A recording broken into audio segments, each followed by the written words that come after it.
From the Arizona Daily Star and Tucson.com, this is the Wildcast.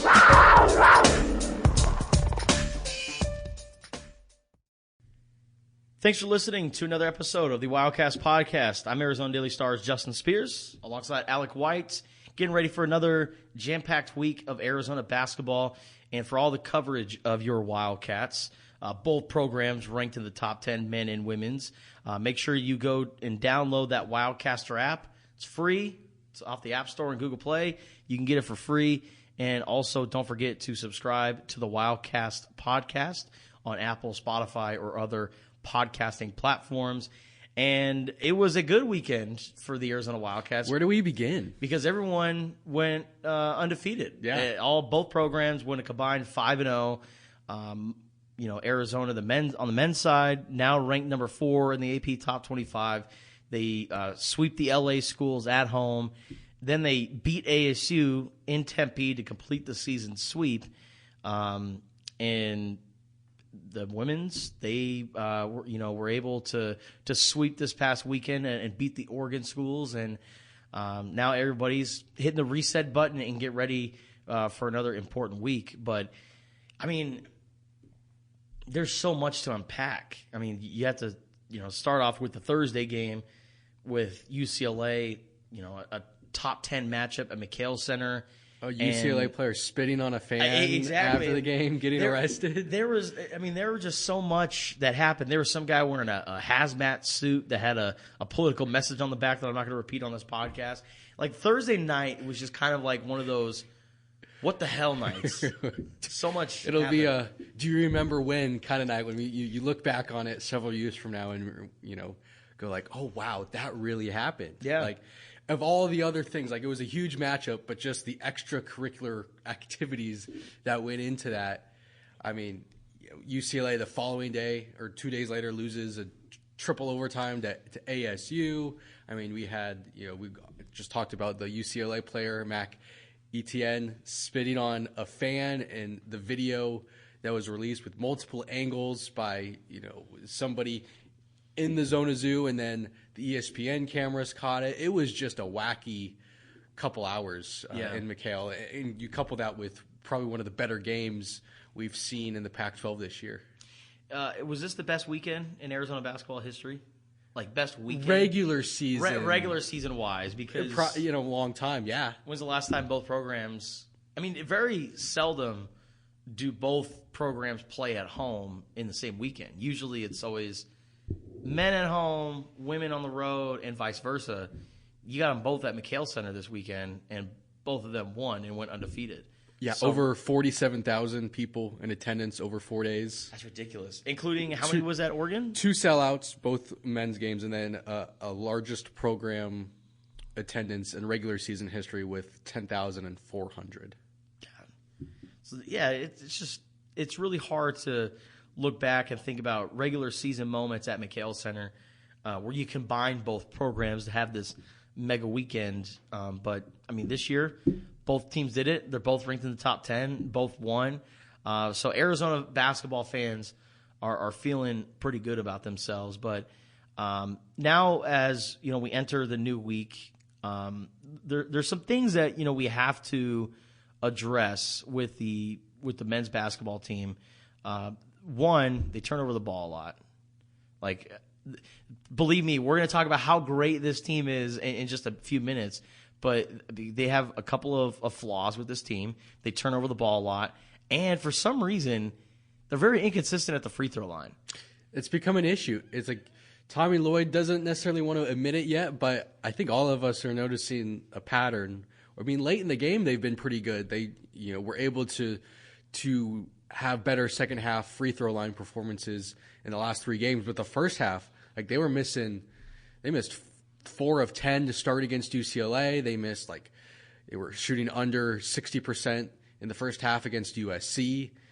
I can't remember what the statistic was against ASU, but I mean, man, like, if you switch that and they are doing that in the second half late in games and you really need free throws, like, all free throws are going to be important at some point in the game. But if you're doing that late when you're in the bonus with 5.5 minutes to go in the Pac-12 tournament, like, Those are some real issues that could come back to bite them. Well, if they shot 70% against ASU, and then the game before that, it was either the USC or UCLA game. I don't really have the stats in front of me, but they shot 20 for 30 from the free throw line. So you do the math there, that's 66%. Yeah. From the free throw line. From the free throw line, again, free throws, these are wide open shots. These are clear looks at the basket. As a team, as a Division I, Power 5, top 5 team in college basketball, you should not be shooting anywhere between 60 and 70% from the free throw line. So, especially given how potent this offense is and their ability to score. Like, if you're going to be able to score them, you have to, and get to the rim, like, you have to be able to take advantage of those extra opportunities. Well, and we've seen that, hey, sometimes they have nights where the ball just doesn't fall in. Like the UCLA game, for an example. You know, they shot 31%, which was a season low, and then they, didn't really have that many opportunities at the free throw line.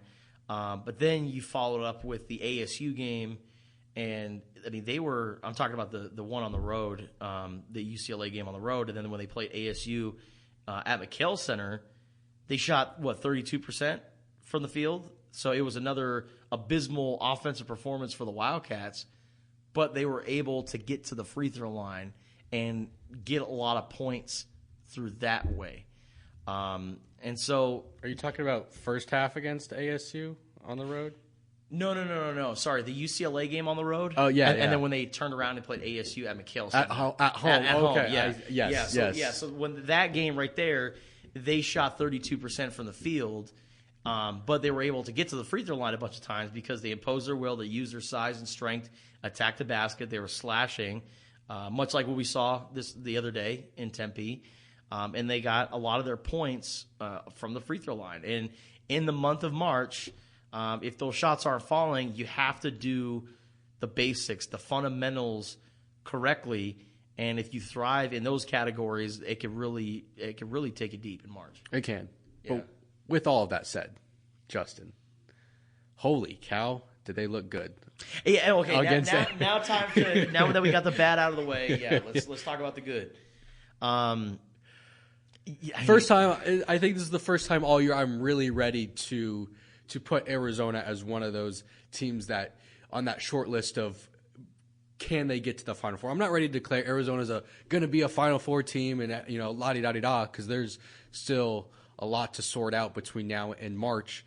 But you go down the list of teams in the country that, hey, this team in March can win 4 games in 2 weekends and get to a Final Four. Like, Arizona is one of probably 8 or 10 teams that you put on that list. I would say so for sure. And, they have quality wins on their resume, and like Wyoming is starting to look like a damn good win now. Yeah. And they beat them by almost 30? Yeah. Jeez Louise. So, yeah, I mean, Arizona has the resume, and now they're really starting to hit fifth gear. I was worried about Azuolas Tubelis and the ankle injury. Is that going to be something that is kind of lingering throughout the year? And then, he's not going to always be himself. So we're going to have the excuse. It's kind of like the Brandon Ashley, but he's playing. They're going to be like, oh, we didn't have 100%. Yeah, if he was available. If he were 100% healthy as opposed to 75%. Exactly. But Zoo against USC, he looks like the Azuolas Tubelis that we expected to be an all Pac-12 forward and a potential first-round NBA draft pick. I mean, against USC, got another double-double. Against ASU, got a double-double. Before the USC game, he hadn't had a double-double this season. You got to go back to last season to check the double-doubles. Well, now he's got back-to-back. He was recently named Pac-12 Player of the Week. So now you got Azuolas Tubelis back, healthy, looking like himself again. You have Umar Ballo, who's just gotten astronomically better as the season progresses. It's awesome because, I mean, I was looking at him at the start, and I'm like, ooh, is that guy really ready right now? Like, he's a big body, and he's going to give Koloko some rest, Azuolas Tubelis as well, but is he ready for that next step? And then I really started to question his game and what he did, because there were some times where he looked like he was going through the growing pains. But the one thing about going through the growing pains is that eventually you get better. You get to a place where you want to be. Oumar Ballo's on that other side now. Yeah, the Tubelis injury, not almost, but it really forced Ballo to play more minutes, because you had to play Koloko and you had to play Ballo more, and he really took advantage of that. You could see from the Cal game, or the Stanford game is when Tubelis got injured. You could see it when Ballo came in then, and against Cal, he really started to figure things out, and the wheels were turning. And it's just been so fun to see his development, where now we're at this point in mid-February where at times you almost prefer to have Oumar Ballo out there as opposed to Christian Koloko. Mm-hmm. And not saying that's going to be the case, that he's going to start over Koloko going forward. Like, he probably won't. But you get to these minutes where Christian Koloko, he's been in foul trouble in a couple of these games. Like, he drew 2 early fouls against ASU, had to go to the bench. Guess who came in and sparked the Arizona comeback in that first half against ASU? A lot of it was Oumar Ballo's presence. Yeah. He was blocking shots. He was having emphatic dunks at the rim. And he's just an overall fun guy to watch, because he's just such a gargantuan human being that it's almost not fair. Like, ASU was doubling him when he got touches in the post, and he was still finding good looks. Yeah. The bigs are a big reason why Arizona is who they are. When we've talked about them being the longest team, the tallest team in college basketball, but when all those tall guys are actually doing good and the offensive production is better, they're getting better at defending. Like, Christian Koloko is actually being able to get out on the wing now and defend perimeter players, which is something that you didn't think he could ever do. I think about the UCLA game. Late in that game, and remember, Oumar Ballo finished that game. Like, this is a top 10 matchup, and at the beginning of the year, if you told me, what are the chances that Oumar Ballo is in the end of game lineup for Arizona against an opponent like UCLA? I'm like, no way in hell. No way in hell is that ever happening. But he was. And give a big credit to Tommy Lloyd, because he made that adjustment, recognized these are the guys that are giving us the best chance to win right now. And then one of my favorite plays in the UCLA game was Oumar Ballo getting that block on, I believe, Jules Bernard on the wing. Yeah. And walking down the court doing the Dikembe Mutombo finger wag and having all the people behind him and McHale Center do it. Like, that was a really cool sequence for Oumar. And that was a lineup with Koloko on the same floor. So that's right, yeah. Like, submissions, please, people, send us submissions. What are we going to nickname the Oumar Ballo and Christian Koloko lineup? Because that Baloko. Baloko. I love it. Because, I mean, that's a defensive presence if I've ever seen one. Baloko. We're trademarking it right here, brother. And then, Ben Mathurin against ASU had 18 points. I did a really solid job of kind of finding his offensive rhythm. We discussed it during the game. The one thing that really concerns me about Ben is that he's so good and so talented, but I think sometimes he gets in his own head sometimes and thinks a lot. Anytime he gets the ball, you could tell he's like, you could just look at him and tell that he's thinking about, okay, what's my next move? Almost trying to be too perfect. Yeah, exactly. And there was one example where he got an offensive putback and he saw the defender on him when he got the offensive rebound. And, he did a pump fake, which is good. But after he did the pump fake and saw the defender bite, he took kind of like a half second and then turned to the basket. And that allowed another defender to come over and at least contest the shot. And when you're a lottery pick or a top 10 pick, you have to make decisions on the fly. You have to be instinctual. And I think Bennett is currently working on that. But for him to go from having single digits against USC the first time since the Sacramento State game in November, it's crazy. He had a 14-game streak where he was scoring in double figures. But for him to get past the USC game, have 18 points against ASU, I thought was a very fun sign. And then, Kirk Risa he doesn't have to. I know people want him to splash all the threes and be the Steve Kerr, but I mean, he can impact the game in ways that's not scoring, like running and getting these guys open looks. Tommy Lloyd really challenged them against ASU. I mean, look how good there was that stretch there in the second half when Arizona went from leading by a 4 to start halftime, and then like at the 15 or 14 minute mark they were up by a 20. Yeah, like they just went on that insane run.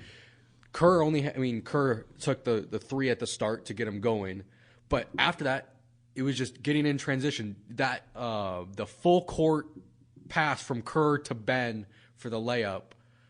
It was like a full court alley-oop. It wasn't a dunk, but it was up for the alley-oop. Like, that's what you need from Kerr. Yeah. The vision, the passing. He can still be flashy and have his fun and swagger, but Arizona doesn't need him to headhunt shots or to try to force things. Just play free-flowing. Get other guys involved, and you see how much of a difference it is when Arizona isn't making Kerr Kriisa the priority for the offense, where he's dictating things, but he's not necessarily the primary ball shooter. So now the Wildcats are 20-2, and little fun fact here, I was doing some digging. Only 3 head coaches have swept ASU in their first season as head coach of the Wildcats. The first one being Walter Davis in 1925.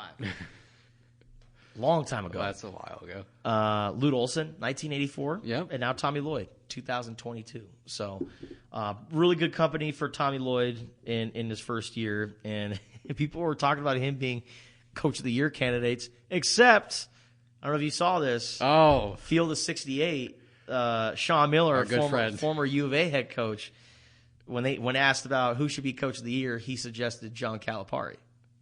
So Arizona fans, I'm sure, are going to be interested by that. That Kentucky was always supposed to be good this year. I know. But I think, here's the deal. Wait for this. Kentucky's not even first in their own conference. Oh, who Auburn. Auburn, that's right. And they just lost to Arkansas. That was quite the scene last night at Arkansas, by the way. But yeah, I mean, Arizona fans are probably going to listen to this and be like, Sean Miller hating on Tommy Lloyd? Like, how dare he? Sean Miller has always had a great deal of respect for Tommy Lloyd. Tommy Lloyd says that he's been over to Sean Miller's house to have dinner, talk to him about leading the program and stuff like that. So Miller's got a great deal of respect for Tommy Lloyd, but I just thought it was funny when asked, he went to John Calipari. Would it take the bait? Yeah, but that's okay. That's okay. Providence's coach out there they're having a great season too. I think I saw somebody float out him. Ed Cooley, yeah, American Dream for Coach of the Year. Yeah. So a lot of candidates, but Tommy Lloyd's on that short list of those 3 or 4 names that come up because 20-2 in your first season. Arizona's got a couple weeks left, and they could clinch the Pac-12 title. Yeah. Coming up soon. So, this is not the first milestone that Tommy Lloyd could have coming up. All right, now let's talk about the other top 10 Arizona basketball team. And, oh, by the way, U of A men's basketball team, they got the Washington schools. Nice little homecoming for Tommy Lloyd in Pullman. Going to Spokane. That area. That game is on Thursday at 7 p.m., and then they got to go face former Wildcat Terrell Brown and the Washington Huskies on Saturday at 4 p.m. The game on Thursday is on FS1. Saturday's game is on Pac-12 networks. All right, now on to the women's basketball team. They're now ranked number 6 in the AP Top 25. Kate Reese was just named to the Naismith Player of the Year watch list halfway through the year or during the midseason. She's one of 30 finalists to make the cut, and she's been averaging 15 points, 5.3 rebounds per game. She's Arizona's leading scorer. And which is, not really a shocker, right? If you want to talk about who could possibly be Arizona's leading scorer after Ari McDonald leaves, your short list is Kate Reese, Sam Thomas, Shayna Pellington. Yeah. Beyond that, anything else is a big surprise. But for Kate Reese to have the season she's having, it's not really a surprise. The former McDonald's All-American has just been a force in Arizona's front court. And After beating the Oregon schools and sweeping them at home, getting some revenge against Kelly Graves, and that whole feud between him and Adia Barnes. Now the women's team, they got a nice little twofer against the ASU Sun Devils. They got this weekend. One on Friday and then one on Sunday. The Friday game is in Tempe. That's at 7 p.m. And then the Sunday game is at noon on Sunday at McHale Center. So that's what's going on with the Arizona women's basketball team. Alec, you were actually there covering the games. You were at both Oregon and Oregon State. You saw the environment on Friday. What can you tell us just about your takeaways from this weekend and where Adia Barnes and her club goes from here? Well, Friday was one of the cooler scenes that I've seen in women's basketball, over the last couple years. It was just Kelly Graves sitting down the whole day? That was kind of odd, because he's, I don't watch a ton of Oregon women's hoops. When I do, and I've seen Kelly Graves, he's a pretty vocal head coach. He's up, walking around, calling out plays, every now and then giving an earful to the refs. He was sat the entire game. It was weird. He got booed at the start. Everyone got their boos out, but there were no other times because he just, for Arizona fans to really get involved and heckle him, because he just, he was just calm over on the bench. He and Adia shared a pregame conversation at half court for about a minute and a half, and Adia said there was just a nice respect for each other. They were smoothing over things. They were just competitors. Kelly Graves doesn't take it personal. Adia Barnes doesn't take it personal. They shook hands. Game on.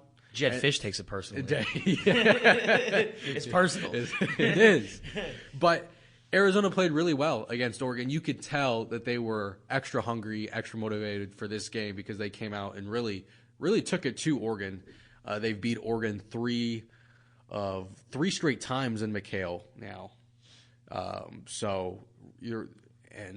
think three of the last four times they've beaten the Ducks, it's been by double digits.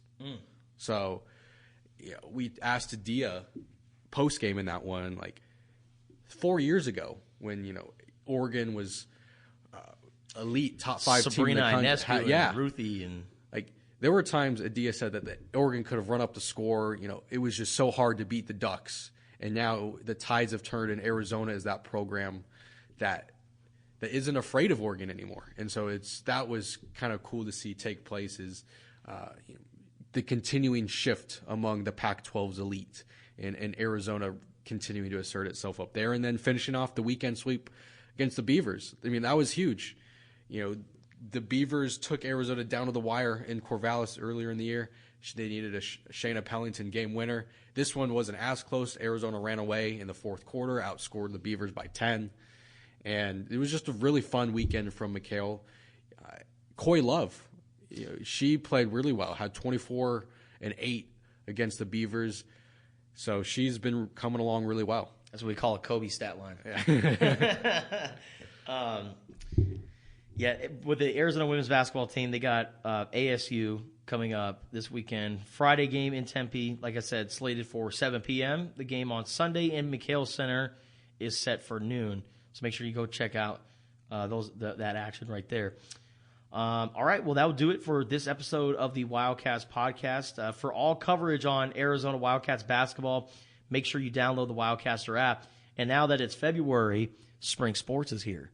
You got Arizona softball getting things kicked off this week. You got Arizona baseball going to be beginning their season here very shortly. So for all spring sports coverage, and we got tons of stories that just went out for our spring sports special preview section. Yep.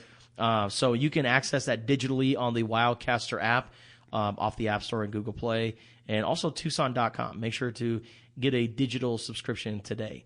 And as always, make sure you subscribe to the Wildcast on Apple, Spotify, or wherever you listen to podcasts. For Alec White, I'm Justin Spears. Thanks for listening.